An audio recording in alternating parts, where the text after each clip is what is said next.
Hey everybody, Austin here. I most recently shaved sometime this week, and thus I look a little different than I do usually. Normally I look like every surfer dude and stoner that you encounter in every driveway and every morning block. But that's not important. Right now, let's talk about Cartoon Network and how it's kind of changed it, and then kind of changed. Really how it is really changed within the past couple of years and really since its inception. To put it lightly, Cartoon Network now and Cartoon Network back then are two drastically different eras of the network. Cartoon Network certainly built out a reputation for itself, airing many shows often considered classics even now. Shows such as Adventure Time, Regular Show, The Amazing World of Gumball, and Steven Universe being defining shows for the network, especially during the early 2010s when the network was really hitting its stride.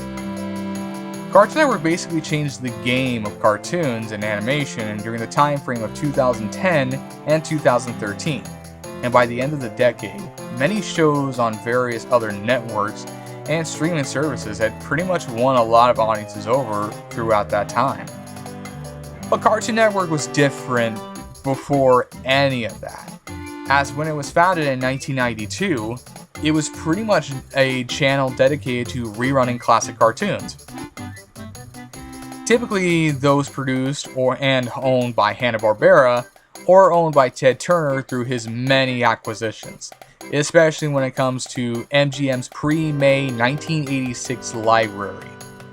It wasn't until 1993 that the network started broadcasting original content, starting with The Moxie Show, which is now Lost Media, before eventually airing shows such as Space Ghost Coast to Coast and What a Cartoon, which would soon set this template for future shows that would define the late 90s for Cartoon Network, such as Dexter's Laboratory and the Powerpuff Girls. Even with these shows, Cartoon Network still continues to air reruns as part of their regular schedule, especially during Cartoon Planet, hosted by Space Ghost, Zorak, and Brak, and often showed old cartoons, while the three would appear in wraparound segments, often making silly jokes and singing songs. What day is it? Could you please tell me? What day is it? I'm confused, you see. So with this backdrop, Cartoon Network decided in 2002 to take a stab at an Oscar-style award presentation, or at the very least, one that parodied the Academy Awards in some form. This came in the form of the first 13th annual Anvil Awards Show Program Special, live in stereo. A one-time event meant to honor Cartoon Network and its many cartoons, from those produced by the network, anything that Warner Brothers owned, or that Turner acquired and Warner soon gained through their buyout of Turner Entertainment in 1996. So with all this in mind, let's take a look at this special to see how really it's sort of a relic of a bygone era in Cartoon Network's history, especially when you factor in whether that fact that it was 2002. Well, 2002 was a different time frame. To start the special, we have a female announcer telling us what is happening. Live from the Hanna-Barbera Pavilion, it's the first 13th annual Fancy Anvil Awards Show Program Special, live in stereo, and all the stars have turned out for their moment in the spotlight. Who's at the event? The cast of Goober and the Ghost Chasers. Ooh, there goes either Mike, Lou, or Og, one of the stars of Mike, Lou, and Og. I think it's Mojo Jojo, the speaking monkey creature from the Powerpuff Girls. Mama had a chicken, Mama had a cow. There's Cow and Chicken. And making a rare public appearance, it's Estes and his lovely wife, Crescenza. And who the nominees are, with the most significant thing that she mentions is that Scooby-Doo is receiving a Lifetime Achievement Award. Of the Lifetime Achievement Award.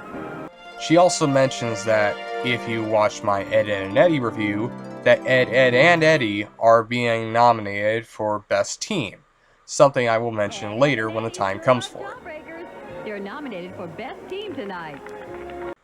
After which, we get a word from the mayor of Townsville, telling everyone how it has been another successful year for Cartoon Network, before then clarifying that he's talking the calendar year, not fiscal. Cartoon Network, what with... Yes, I know it is only March, but I'm talking calendar year here, not fiscal.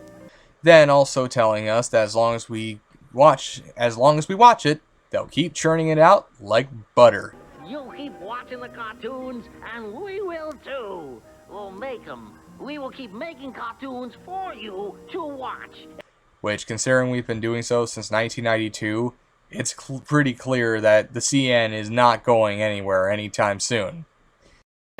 The mayor also notes how a lot of the shows will be reruns, including the shows that were relevant at the time, but it notes that reruns are still great. Not unlike seeing an old friend for the first time in years. Which I can definitely relate to, as someone who has watched all reruns of old cartoons on Boomerang constantly back in the day, not to mention certain shows on the Hub. After which, we are then greeted with a montage of classic cartoons to a vocal version of possibly a public domain song talking about the awards show, poking fun at the fact that some will try hard to win, and others will be lucky if they even get nominated. The only thing missing here is Pia Zadora saying this could be the start of something big, and Frank Drebin hilariously fumbling the whole show. After that, we're then greeted by the host, who just so happens to be Johnny Bravo. And right away, you're going to notice something about the animation. There's not really a lot of it. Most of it is just certain pieces of animation, often repeated while presumably being photoshopped onto a CG background, and is mostly modified to ensure that the voiceover fits with the lip movements. It's not too bad, but you can definitely tell the budget was not exactly put into the animation. That was for something else, but we'll get to that soon. But back to Johnny. He jokes about how long the name of the show is. In fact, it's so long I forgot about the fancy in the title. Yeah, I'll leave it to this network to come up with a show title longer than the Flintstones' living room. How the show is like a funeral without any of the fun. Hey, but as you know, tonight's the night we come to honor our own.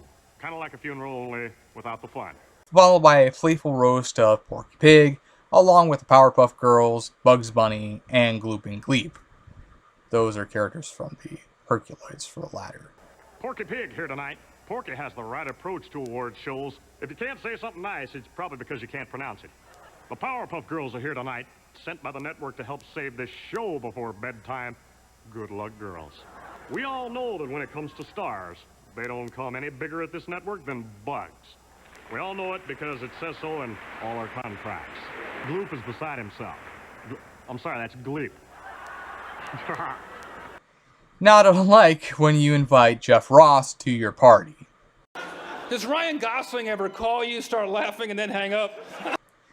Johnny also takes a moment to take shots at the Josie and the Pussycats film that had come out the previous year, which was not a success despite gaining a cult following in recent years, and the live-action Rocky and Bullwinkle film that came out the year before that. No, we're all sorry Josie couldn't be here tonight. Those of us who've seen her movie understand why. Hey, at least she's got 8 more lives, you know? Somewhere there's a moose and squirrel wishing they could say the same thing. Johnny also takes a moment to acknowledge the fact that at the time, AOL had acquired Time Warner, and goes on to say that everyone gets 900 hours of free online, and that there are discs literally everywhere, and they will continue to be found for the next 7 years. Should you forget yours, you'll find them on every table in the lobby, as well as in every restroom, phone booth, on your windshields, under your plates, at the banquet after the show, and in your newspapers and mailboxes for the next 7 years. Which indicates that by 2009, everyone has managed to find each and every one of those AOL discs, and don't really serve much of a purpose anymore because AOL is a relic of the 90s, and immediately after buying Time Warner, the company plummeted. What a waste. Big Johnny then introduces both Elmer Fudd and Captain Lincoln, the latter of whom appeared on some old school Adult Swim shorts. The former believes he's part of the military, while the latter notes Elmer's speech pattern, with how the L's and R's sound like W's, which, if he thinks that's unusual, he should try talking to Baba Wawa and see how that goes. Hello, I'm Baba Wawa, and welcome to Baba Wawa at Lodge. Anyway, the two then go through the nominees for Best Female in a Cartoon, which include Bubbles from the Powerpuff Girls, Muriel from Courage the Cowardly Dog, Sarah from Ed, Edd n Eddy, Wilma Flintstone from the Flintstones, and Sarah Bellum from the Powerpuff Girls. As you can already tell if you've watched my review for Ed, Edd n Eddy, Bubbles won the Fancy Anvil for Best Female, because Bubbles is a pure, sweet-natured character whose presence lights up a room in a matter of seconds, plus knows who the better redheads are, with all due respect to Muriel, as she definitely is a good character. Sarah, meanwhile, I have only this to say.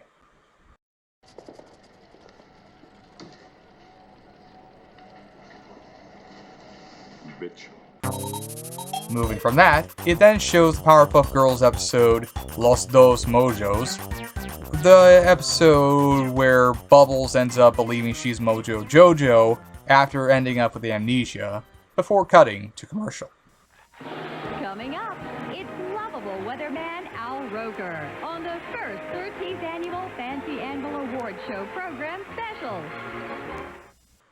We're then greeted to where all the money really went, with Al Roker presenting a nominee for Best Cartoon, with the episode of Dexter's Laboratory Mach 5.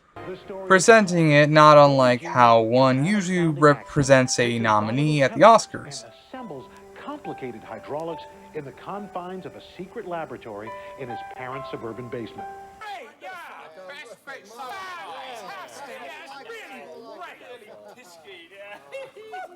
Hey, we've heard it all before. But when said boy genius wants to experience what it means to be not a boy genius, but just a boy, that's when you start talking about big, heavy trophies. Ah!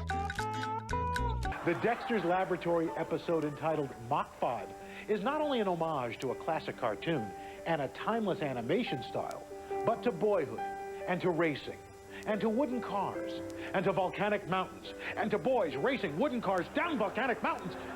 And it's also our Such as Nathan Lane presenting Best Animated Feature. Gosh, up until now I thought Monsters Incorporated was a documentary on the Weinsteins. Following this appearance from Mr. Roker, we get Daphne Blake and him showing up, where the two don't find it ideal to be near one another, as evidenced by this exchange. You look nice tonight. Oh, you.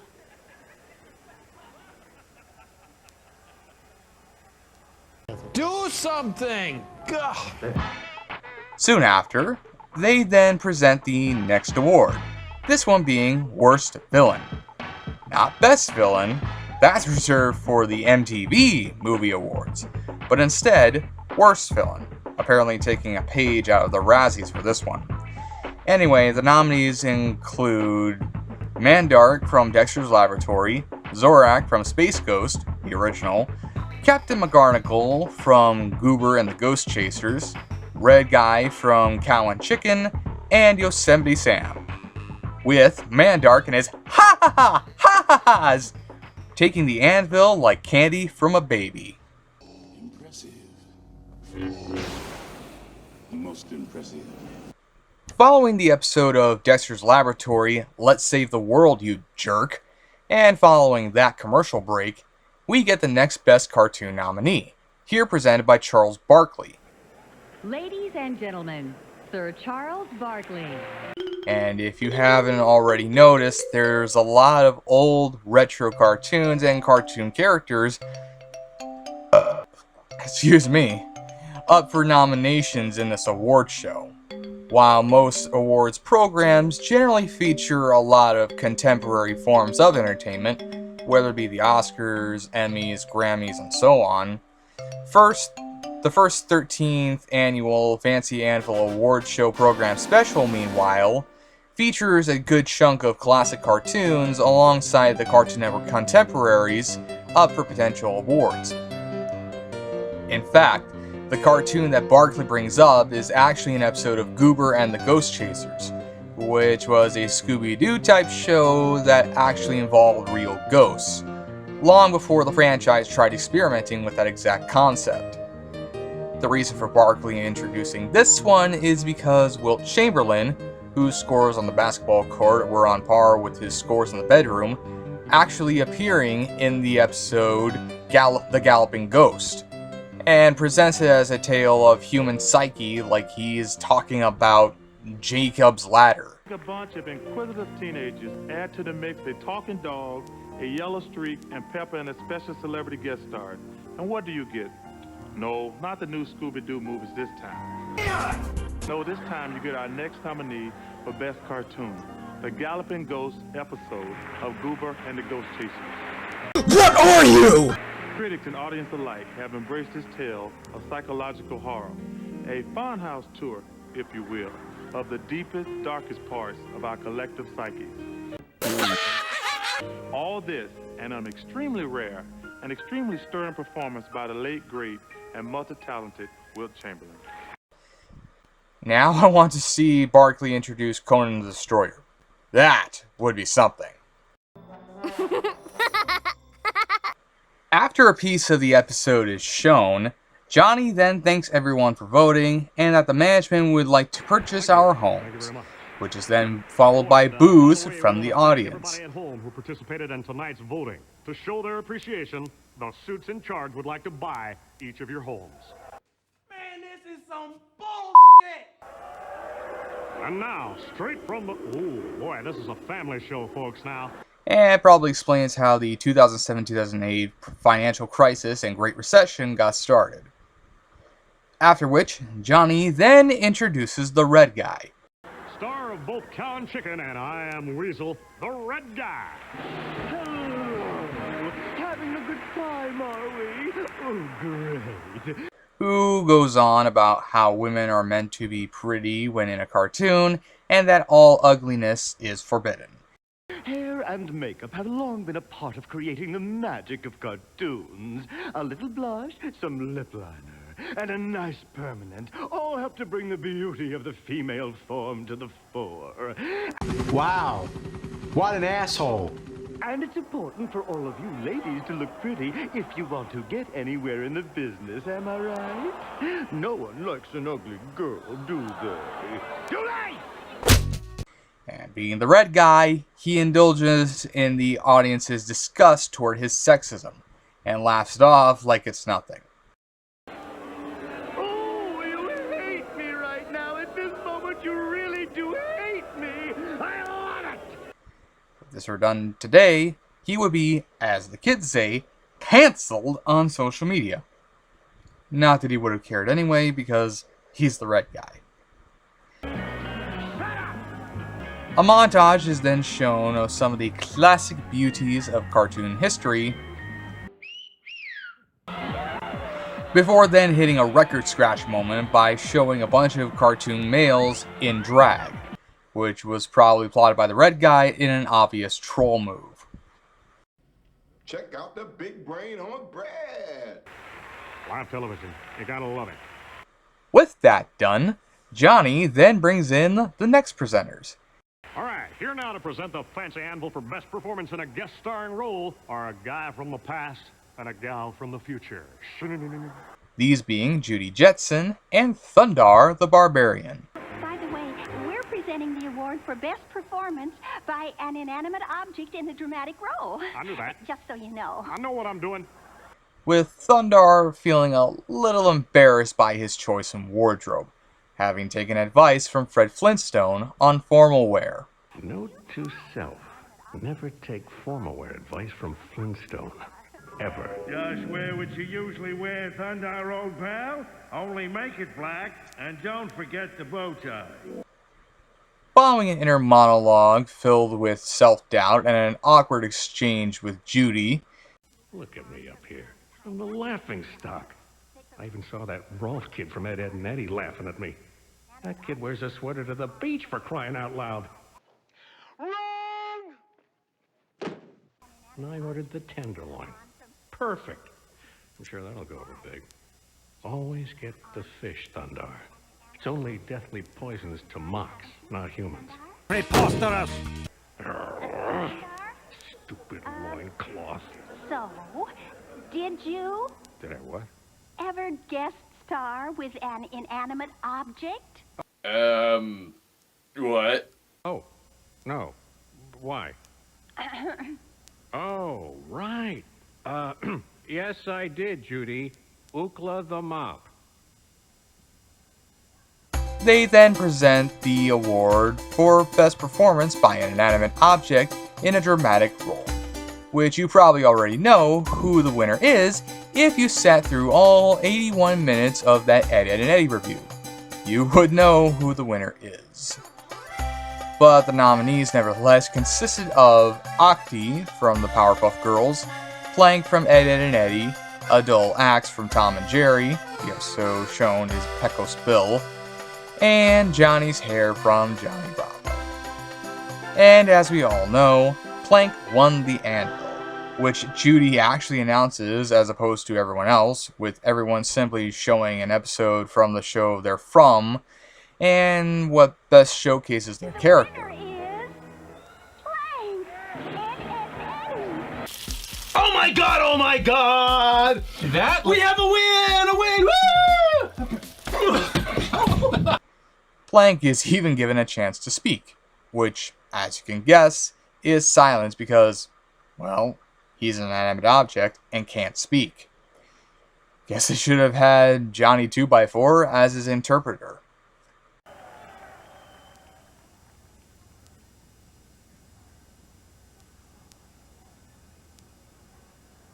Do something! The next nominee for Best Cartoon is then presented after that, with NSYNC's Chris Kirkpatrick handling this operation.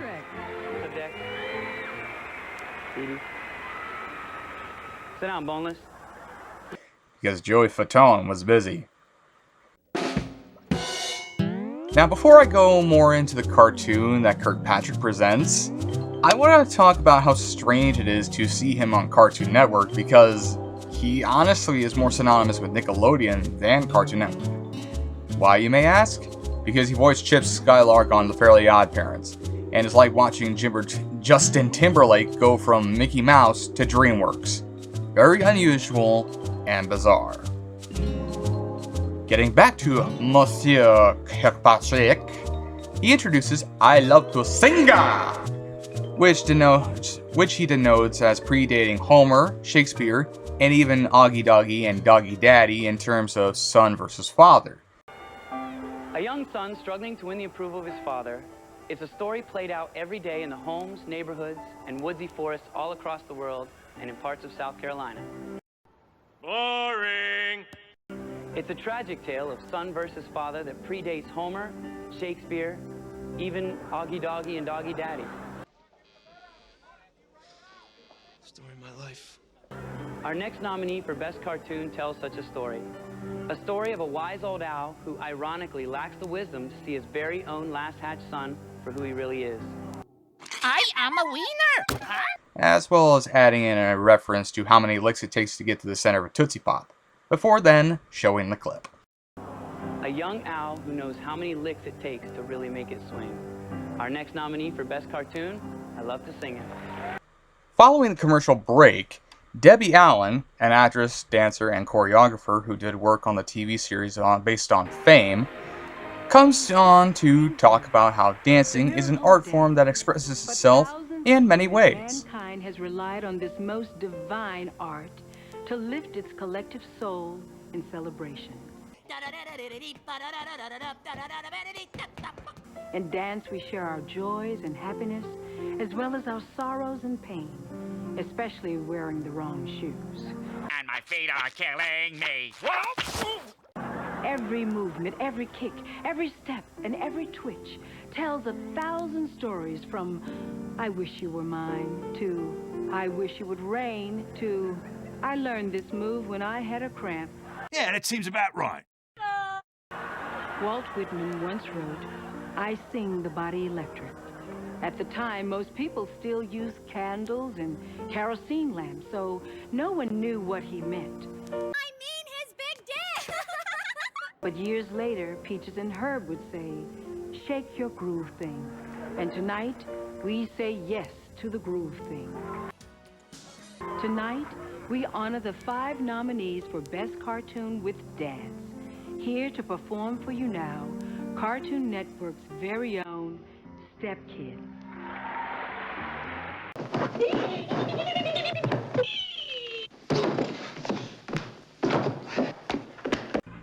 And presents a montage of cartoons dancing called Step Kids in order to honor the 5 nominees for cartoons with dancing.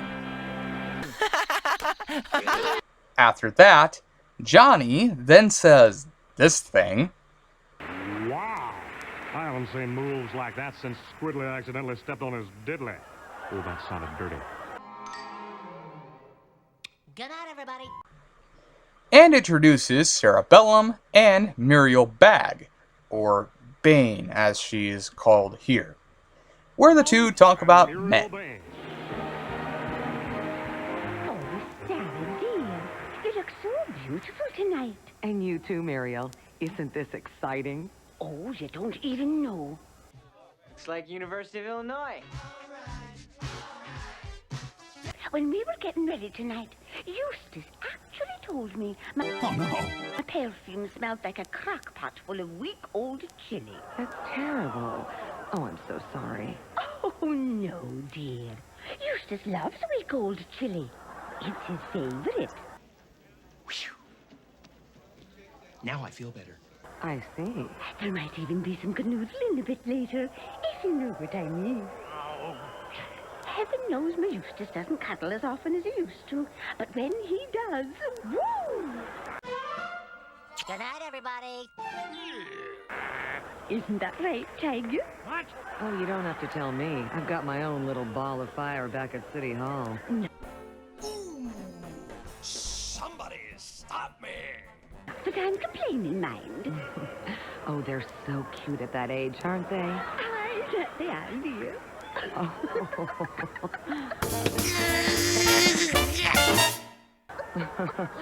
What are we doing here? Oh, right, awards. Men, who needs them? Good question, Muriel. Get on with it. Yes, get on with it! But luckily for us, tonight we have 5 nominees who demonstrate all of the qualities men offer us in our favorite cartoons. In fact, if you could put all of the best parts of each of these stars into one former, Get on with it! you'd have a loud, arrogant, pompous, know-it-all dog of a man. And we wouldn't want it any other way. Right. Which eventually leads into the award for Best Male, with the nominees being Dexter from Dexter's Laboratory, Fred Flintstone from The Flintstones, Daffy Duck for his contribution to the short Duck Amuck, Birdman from the OG Birdman, not Harvey Birdman, Attorney at Law, and Goober from Goober and the Ghost Chasers, with Dexter snagging this award, followed by an episode of Dexter's Laboratory, in particular, Beard to be Feared. This is so much fun! I'm winning, I'm winning, I'm winning, I'm winning, I'm winning, I'm winning, I'm winning! After the break, Jonathan Lipnicki, Dorothy's son, Ray from Jerry Maguire, and George from Stuart Little introduces the next Best Cartoon nominee, which is the Powerpuff Girls episode, Meet the Beatles. He describes the episode like how every other episode of the show goes, with the city of Townsville often being attacked by some furry or crusty villain that's more something from a dark fairy tale than a lighter one, or as he also says, musicals on ice. Imagine all the people living life in peace. Try telling that to the good people of Townsville, because crusty or furry villains are never the helpful neighbors they appear to be in fairy tales or musicals on ice. What does that mean? as well as this. Tonight's next nominee for the best cartoon tells such a story. 3 little girls find the love they save isn't equal to the pain that 4 evildoers can make. It's over, Johnny.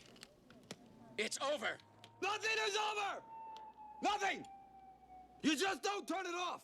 They're forced to fight an evil with an even greater evil. Performance art. Our next nominee for best cartoon, Meet the Beatles from the Powerpuff Girls.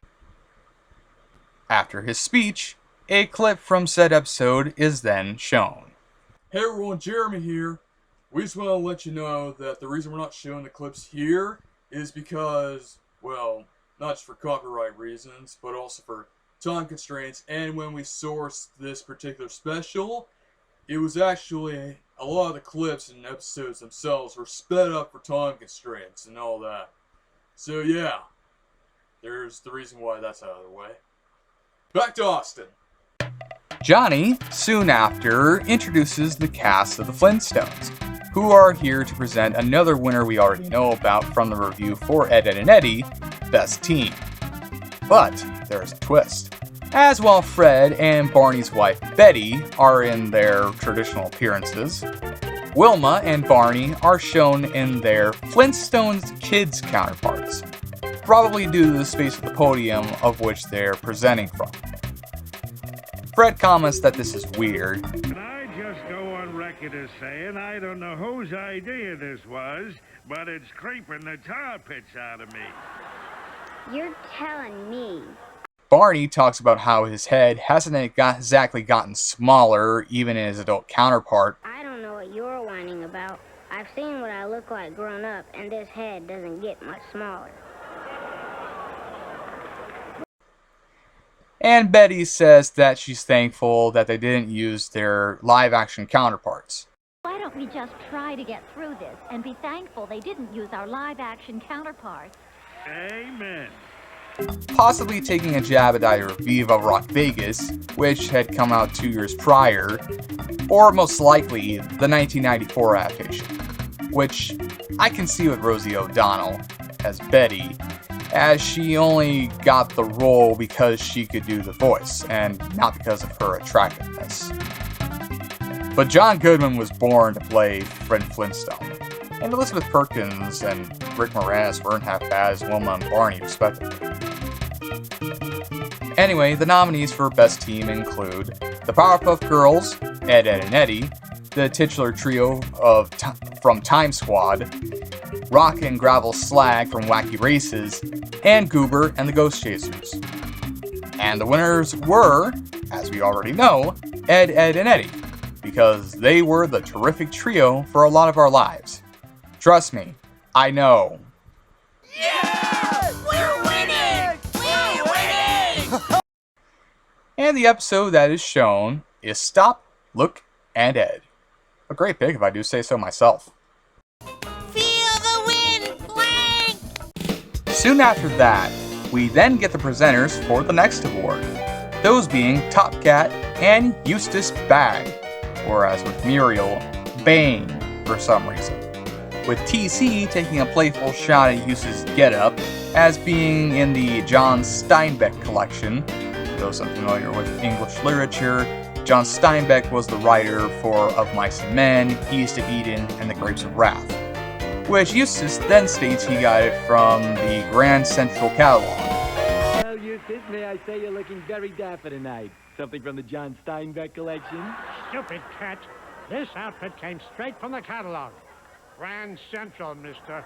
The award they're presenting is something I definitely know Miranda Lawson from Mass Effect would totally win, which is a special category called Most Gratuitous Heiny Shots, which TC takes a moment to make fun of Eustace of how at one point he showed up buck-ass naked, which the latter takes offense to, feeling as though he's being mocked for his age. I'm surprised you're not up for this award. I recall a certain Stay Longest episode, seeing you gallivanting through camp in your birthday suit, albeit somewhat moth-bitten. You saying I'm old? I could lick you on my worst day. Oh, really? Eustace then proceeds to perform a bunch of push-ups which, given how there was not a lot of animation and usage is off-screen for these actions, it looks like he's doing something a little different to our man TC.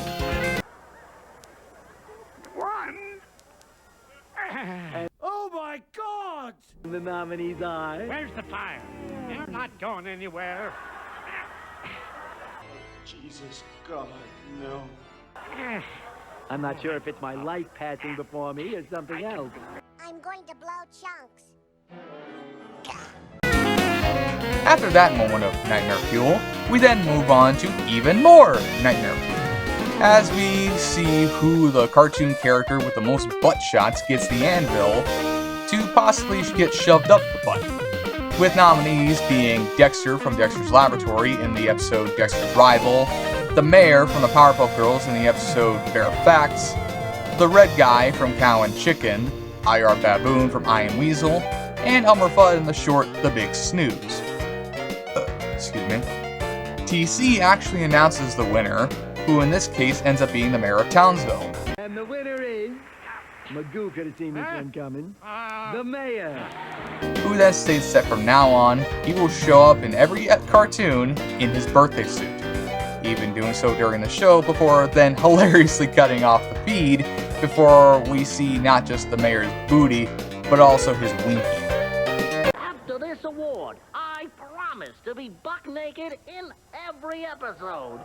In fact, I'll just get buck naked right now. After that, Johnny comes on to say that after that, the Mayor can't lie about that come the next election, before then asking someone to call the union to see what David Niven got paid, because he feels he's being stiffed. At least there's one thing he can't lie about in the next election.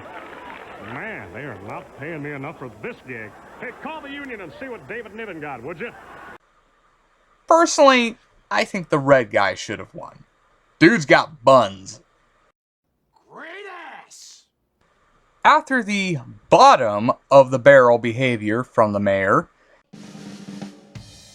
the next Anvil is presented, with no male nudity whatsoever, but plenty of music, with this award being Best Original Music in a Cartoon. Presenting the award is Professor Utonium and Johnny's mother, Bunny Bravo, with Bunny possibly wanting to sleep with the Professor. Boy, you are a cutie pie, aren't you? Well, And you're a smart one, too, eh? I'll tell you, if I were 20 years younger, I'd be keeping you barefooting in the laboratory. Well. If you know what I mean. Right. While also gushing about the fact that they both have children with shows on Cartoon Network. Shouldn't we get on with Hey, both our kids have shows on Cartoon Network. Isn't that something? Why, yes, it is something. My kid's hosting this shindig. Hiya, Johnny. Hi. Look at him over there. Only if your girls are a little older, maybe we could be in-laws. Have some grandkids already, huh? Well, I doubt that my... Oh, they'd have some weird-looking kids, though, wouldn't you say? Cut it out. Look, if you're through, maybe we could... Oh, I could just blah, blah, blah all night, hon. Don't get me started. Oh, I'm sure you could, ma'am. And I think I've already gotten you started. Now, before we dive into the award nominees, I should mention that almost every voice actor that voiced these characters, at least at one point or another, if not for a long amount of time since the beginning, is reprising their role for the special, including Tom Kenny as the Mayor, as well as Top Cat from Harvey Birdman Attorney at Law, Charlie Adler as Chicken and the Red Guy, Brenda Vaccaro as Bunny, Jeff Bergman as Porky Pig, Foghorn Leghorn, and Fred Flintstone, Jennifer Martin as Sarah Bellum, Jeff Bennett as Johnny, Gray Delisle as Daphne, Scott Innes as Scooby-Doo, Doug Priest, or Prius, whatever that's pronounced as Thundar, also from Harvey Birdman, Attorney at Law, BJ Ward as Betty Rubble, the now retired Tom Kane as Professor Utonium, and him, the late Janet Waldo as Judy Jetson, the also deceased Thea White as Muriel, and the also deceased Arthur Anderson as Eustace.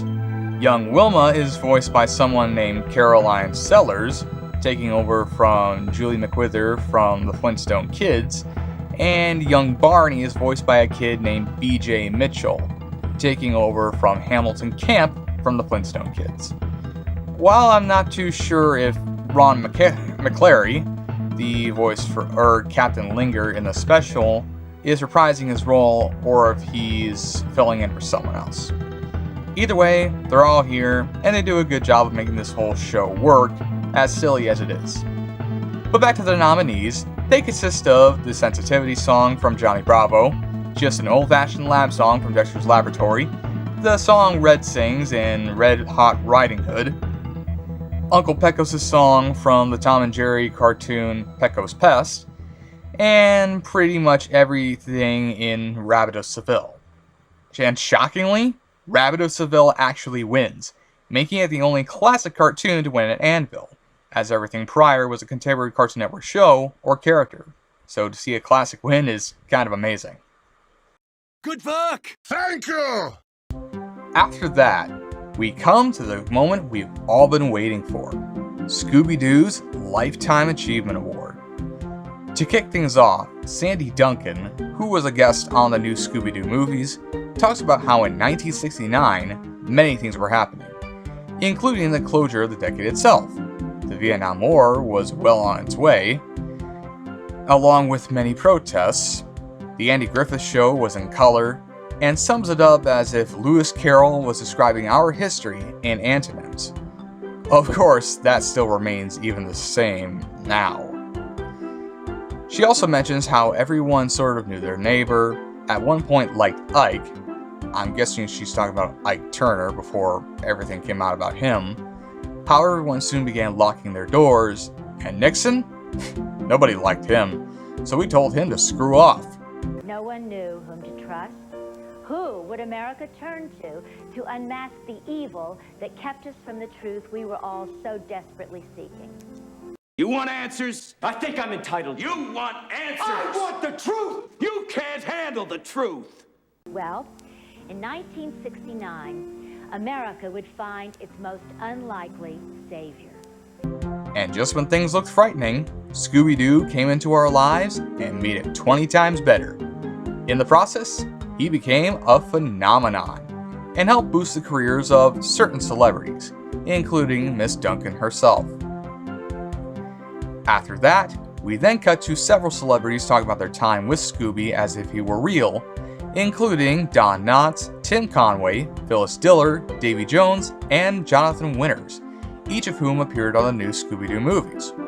As they talk about Scooby, they each share stories about him and talk about how much he meant to them and the world, and congratulating him on receiving the award. Excuse me. Scooby-Doo, I understand that you got a Lifetime Achievement Award. How proud I am of you to get that. Here's looking at you, kid. He's getting a Lifetime Achievement Award? Really? Gee, we don't even have that. God, and this dog is doing that. Does he have a star, too? He doesn't have a star, does he? Hey, check that out! Dude! My voice got really high! Scooby-Doo, my dear friend, I congratulate you on getting the Lifetime Achievement Award. I'm so proud of you, and you are my favorite doggy of all time. Mwah. Thank you. You love me. You really love me. Scooby, I knew you could do it. Congratulations.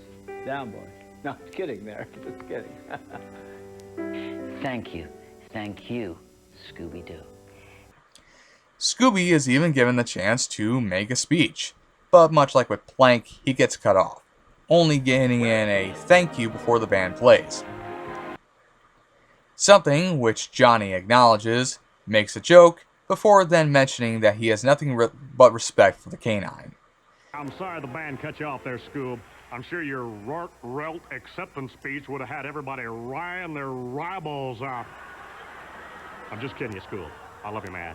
Favorite dog.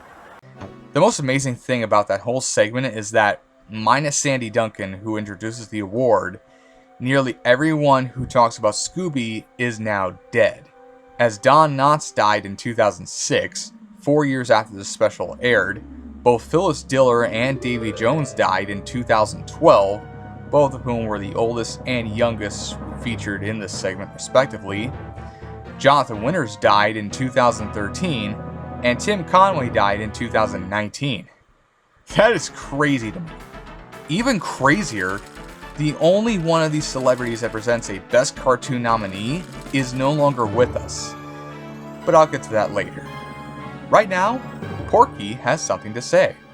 And now, class, for our cartoon prop lesson, open to page 23 of your whoopee cushion instruction manuals, and... For this part of the show, Porky comes on to talk about how, while he may have a hard time saying anything, goodbye is a word that he has the hardest time saying, which is really nothing new, to be honest. I've been asked to say the hardest thing I've ever had to say, and that's goodbye. To the three of the best friends cartoons, three of the best friends any of us ever had. He then shows a montage that pays tribute to three of the biggest animation legends Cartoon Network has ever known. Those being Tom and Jerry co-creator and Hanna-Barbera co-founder William Hanna, who had passed away the year prior, animation production designer, background artist, and layout artist Maurice Noble, who had worked on various Looney Tunes cartoons and had died 2 months after Hanna, and animator Chuck Jones, who passed away just a month before the Anvil Awards aired. I'd make a joke, but it is a touching tribute, especially since without these guys, some of the best cartoons and cartoon series we have now probably wouldn't even exist. Thank you for everything. Following the In Remembrance segment, as well as a bumper stating that there will be an encore presentation, we soon get to the final nominee for Best Cartoon, here presented by the late Robin Williams, who introduces the cartoon What's Opera Doc, in his signature style of zany humor, which consists of an impression of Luciano Pavarotti as a backup singer in a rap song. Combining opera and animation is a bit like having Pavarotti sing backup for P. Diddy. Yo, I'm in your pussy now. Which, while the impression is funny, it's a little hard to watch given the controversy with Sean Combs right now. Williams doing his best impression of Elmer Fudd and quoting the iconic cartoon. Kill the wabbit, kill the wabbit. No actual wabbits were killed during the production of this opera, and it's become a benchmark in animation history. And closing it out with an impression of Porky Pig doing Hamlet, before the clip is shown. Along with Porky Pig's Hamlet. Needless to say, Williams stole this moment here, but that really goes without saying here. Thank you very much. After that, we come to the grand prize. The big one. The Holy Grail, the Gold Star, the Platinum Record, the one everyone wants to know about. The Fancy Anvil for Best Cartoon. Here we go! Here we go! And here we go. Presented by Chicken, from Cow and Chicken, and Foghorn Leghorn, the latter makes fun of the former size, playfully of course, just as Chicken throws out some insults at the loudmouth rooster. Now, you're a cute little duffer, aren't you? I say, aren't you? And just what's that supposed to mean? Now, don't take offense. I say I was a little chicken like you were once upon a time. There was an ugly barnacle. He was so ugly that everyone died. The end. And now you're a pituitary case. Can we do this? Keep drinking your milk, boy. Get. They then go through all the best cartoon nominees that we've seen, which, as a recap, consist of the Powerpuff Girls episode Meet the Beatles, the aforementioned What's Opera Doc, I Love to Sing I say starring Al Joseph. Al Joseph, get it? That's a joke, son. Yeah. The Dexter's Laboratory episode Mach 5, and the Goober and the Ghost Chasers episode The Galloping Ghost, with the winner being, drumroll please,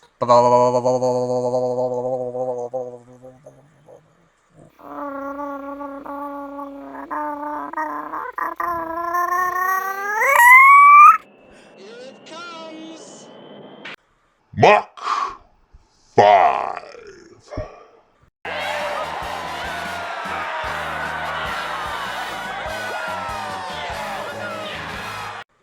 After the episode and commercial break, Johnny then tells everyone good night. Well, that's it, ladies and gentlemen. I've been swell. Good night. Thank you, everybody. Thank you. Thank you very much. As does the announcer, who then tells us the following. Limousine service for Mr. Bravo and some presenters was provided by Speed Buggy. Mr. Bravo's hair care products furnished by Mr. Kevin's of Aaron City. There is no substitute. Runners-up in individual Fancy Anvil Awards categories will be given a year's supply of frozen pork butts and taters. Good golly, them's good groceries. For Cartoon Network, I'm saying good night. Good night. After that, the credits roll, and the Fancy Anvil Awards are never seen or heard from again, making this the only presentation in Cartoon Network history. Cartoon Network's first 13th annual Fancy Anvil Award Show program special is certainly a showcase for just how different the network was during that time frame. It was a time frame that was very different, the late 90s and early 2000s, where Cartoon Network had shows like Johnny Bravo, they had shows like the Powerpuff Girls, shows like Dexter's Laboratory, shows like Ed, Edd and Eddy, shows like Courage the Cowardly Dog, on top of a lot of shows that they were rerunning because of all the acquisitions that Ted Turner did, and time when Warner bought that company, they reran them on that network, and along with a lot of their backlog. It was a different time frame, where they were doing a lot of reruns, and did dabble in some original programming during that time frame. It was before you had Adventure Time, before you had Regular Show, before you had The Amazing World of Gumball, before you had Steven Universe, even before shows that came out in the late 2000s onward, like Codename Kids Next Door was just airing probably around the same year as the special, like sometime later within that year, 2002. Ben 10 didn't have its premiere until around 2005, The Wire premiere in 2006, and Chowder didn't air until 2007. And those were defining shows of the network during the 2000s. It was truly different back then. And they were mostly doing reruns and showing shows like the Powerpuff Girls, Ed, Edd and Eddy, Dexter's Laboratory, Johnny Bravo, and Courage the Cowardly Dog, and along with the reruns. And so this whole award show is sort of a showcase for a parody of the Oscars and sort of poking fun at it, from celebrity presenters to the categories to a lot of things. And that's something that you don't really see a whole lot of now. Sometimes you do see it, but more often than not, you don't really. And it's that showcase of that bygone era. I mean, there's a lot of things that also date this, like AOL purchasing Time Warner and how that pretty much went down, which if Johnny's right about that thing, about them finding AOL discs for the next 7 years, I'd be hard pressed to I'd be laughing just because by 2009, someone probably has found all of those discs under every nook and cranny they could search under. As well as the fact that Sean Combs is D-U-N. Dun. Yeah, it's truly a different time frame. But that shows where Cartoon Network was at that point, and sort of how different it was before, and what it would later become. It truly is worth something watching, and I definitely get a kick out of it. So with that, I don't know what to say here other than the show's over, and yeah, I hope you liked it, found it entertaining somewhat. I know it's been a lot of clips interspersed there, but hey, I gotta have my own fun sometimes. But at any rate, I will catch you later. You take care now, alright?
That was fun.